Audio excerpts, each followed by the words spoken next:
തിരുവനന്തപുരം മലമുകളിൽ വൻ സംഘർഷം. BJP CPM പ്രവർത്തകർ ചേരിതിരിഞ്ഞ് ഏറ്റുമുട്ടി. രണ്ട് കുടുംബങ്ങൾ തമ്മിലുള്ള പ്രശ്നമാണ് ഇപ്പോൾ സംഘർഷത്തിന് കാരണമായത്. RSS പ്രവർത്തകർ മലമുകൾ സ്വദേശിയെ മർദ്ദിച്ചു എന്നാരോപിച്ചാണ് പ്രതിഷേധം. പോലീസുകാരടക്കം നിരവധി പേർക്ക് ഇതുമായി ബന്ധപ്പെട്ട് പരിക്ക് പറ്റി എന്നാണ് ലഭ്യമാകുന്ന വിവരം.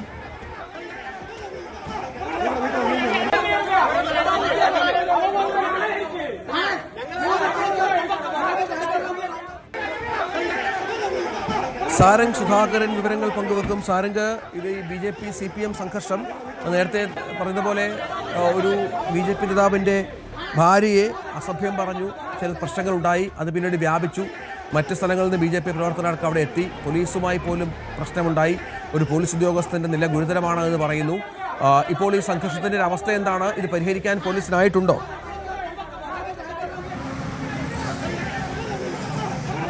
രഞ്ജിത്ത്, കഴിഞ്ഞ ദിവസമാണ് ഇത്തരത്തിലൊരു വലിയ സംഘർഷം ഉണ്ടായത്. അത് ഒരു ചെറിയ രീതിയിലുള്ളൊരു തർക്കം, അത് വലിയ രീതിയിൽ വ്യാപിക്കുകയായിരുന്നു. പിന്നീട് RSS പ്രവർത്തകരും, അതായത് BJP പ്രവർത്തകർ അടക്കമുള്ള ചേരിതിരിഞ്ഞ് പ്രവർത്തകരും പിന്നീട് നാട്ടുകാരുമായി ചേരിതിരിഞ്ഞുകൊണ്ട് വലിയ സംഘർഷത്തിലേക്ക് കടക്കുകയായിരുന്നു.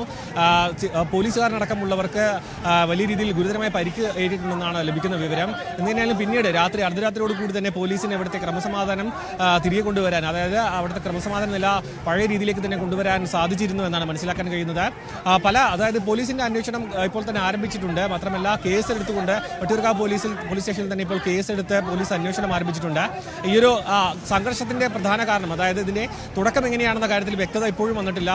ഈ ഒരു വ്യക്തിപരമായ കാരണങ്ങൾ കൊണ്ടുണ്ടായ തർക്കമാണെന്നും അതിർത്തി തർക്കമാണെന്ന രീതിയിലടക്കം വിവരങ്ങൾ പുറത്തേക്ക് വരുന്നുണ്ട്. എന്തുതന്നെയായാലും പോലീസിന്റെ അന്വേഷണം ആരംഭിച്ചു കഴിഞ്ഞു. ഇതിൽ അക്രമികളെ അടക്കം പോലീസ് ഉടൻ തന്നെ ആ ഒരു അറസ്റ്റിലേക്ക് അടക്കം നീങ്ങുമെന്നാണ് മനസ്സിലാക്കുന്നത്. പോലീസ് ഉദ്യോഗസ്ഥനടക്കം പരിക്ക് പറ്റിയ സാഹചര്യത്തിൽ കൃത്യമായ ഇടപെടൽ പോലീസിന്റെ ഭാഗത്ത് ഉണ്ടാവുകയും ചെയ്യും. മാത്രമല്ല ഇതിന്റെ തുടർ സംഘർഷങ്ങൾ ഉണ്ടാകാനുള്ള സാധ്യത കൂടി പോലീസ് ഇപ്പോൾ മുൻകൂട്ടി കാണുന്നുണ്ട്. അതുകൊണ്ട് തന്നെ സ്ഥലത്തും അതിന്റെ പരിസര പ്രദേശങ്ങളിലും പോലീസിന്റെ വിന്യാസമുണ്ട്. അവിടെ മറ്റ് പ്രശ്നങ്ങളൊന്നും ഉണ്ടാകാതിരിക്കാനുള്ള പോലീസിന്റെ കർശന നിരീക്ഷണം ഇപ്പോൾ ഏർപ്പെടുത്തിയിട്ടുണ്ട്. ഇതിനാൽ പോലീസ് ഈ കേസുമായി മുന്നോട്ട് പോവുകയാണ്. അതായത് ഒരു രാഷ്ട്രീയപരമായ CPM BJP സംഘർഷമാണോ അല്ല ഒരു അതിർത്തി തർക്കമാണെന്ന് അടക്കമുള്ള വിവരങ്ങൾ പുറത്തേക്ക് വരുന്നുണ്ടെങ്കിലും അതിൽ കൃത്യമായ ഒരു സ്ഥിരീകരണം ഇതുവരെ ലഭിച്ചിട്ടില്ല.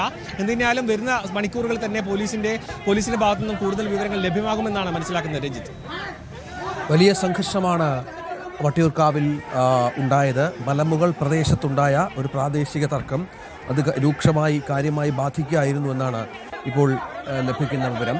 സാരംഗ് സുധാകരനാണ് വിവരങ്ങൾ പങ്കുവച്ചത്. കൂടുതൽ വാർത്തകൾക്ക് News 18 Keralam YouTube channel subscribe ചെയ്യുക.